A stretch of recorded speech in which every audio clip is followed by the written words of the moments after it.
This is question number 26 from book number 1 based on the 2020 NEC, and this is electricaltime.com. The existing 200 amp service for a one-family dwelling is in a 5-foot tall basement. Is it permitted to change the location of the service to the garage, where a new main panel will be installed, and convert the old main panel in the basement to a sub panel? We got a couple of choices here. A, no. The code requires a minimum height of the working space of 6.5 feet. B, yes, as long as the homeowner promises to raise the entire house within a year so that the working space of the basement is not less than 6.5 feet. Good luck on that one. C, yes, the code permits service equipment or panel boards that do not exceed 200 amps to be located in spaces of existing dwellings where the height is less than 6.5 feet. Or D, no, the code requires a minimum height of the working space of 7.5 feet. And the answer to this one is, just want to take 30 seconds to let you know what we do here at electricaltime.com. We do online electrical classes from the comfort of your home. And then we also have this free service. So if you click on the subscribe for free NEC questions, Monday through Friday, you'll get an NEC code question and an answer sent to your email. All right, so back to our video. C, yes, the code permits service equipment or panel boards that do not exceed 200 feet to be located in spaces of existing dwellings where the height is less than 6.5 feet. All right, so, we're looking at this question, and the first question that we're going to ask ourselves is, what article are we talking about here? And that is going to be Article 110, and that's called Requirements for Electrical Installations, and that's within Chapter 1 General. And then we look at Part 2 in Article 110, and we take a look at the 1,000 volts nominal or less. Really important you find the right part.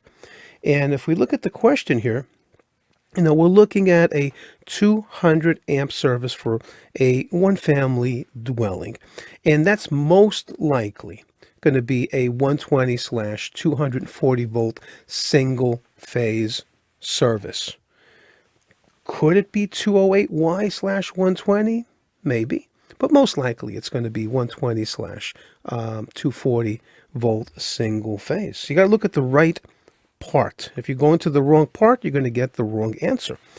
So next we're going to look at 110.26. Space is about electrical equipment. Then we'll look at 110.26a, working space. Then we find 110.26a3, height of working space.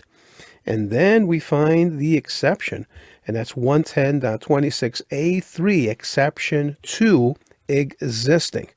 All right, so let's take a look at our code books, and let's read the exception together. And again, we're reading the exception for 110.26a3, exception number 2. And it says here, in existing dwellings, service equipment or panel boards that do not exceed 200 amps shall be permitted in spaces where the height of the working space is less than 6.5 feet. And the key word here is existing. If this was a new house, then I'm sorry, this is not going to fly. You got to have that 6.5 feet in that new house. Otherwise, you got to call up the AHJ and see if they're going to give you something called special permission. And good luck on that one, too. All right, so let's take a look in our book and see what we got to say about that. The key word here is existing, and I'm going to highlight that, existing. 110.26a3 exception 2 talks about existing dwellings where the service equipment, I'm going to highlight that, so it's got to be service equipment and or panel boards that are not more than 200 amps, then it's okay to have a working space of less than 6.5 feet as required in 110.26a3. Homes built over 100 years ago sometimes had very low ceilings in the basements, and exception number 2 addresses that. And again, the answer is going to be C, and that's yes, existing dwelling 200 amp max, and that is reference 110.26a3, exception number 2.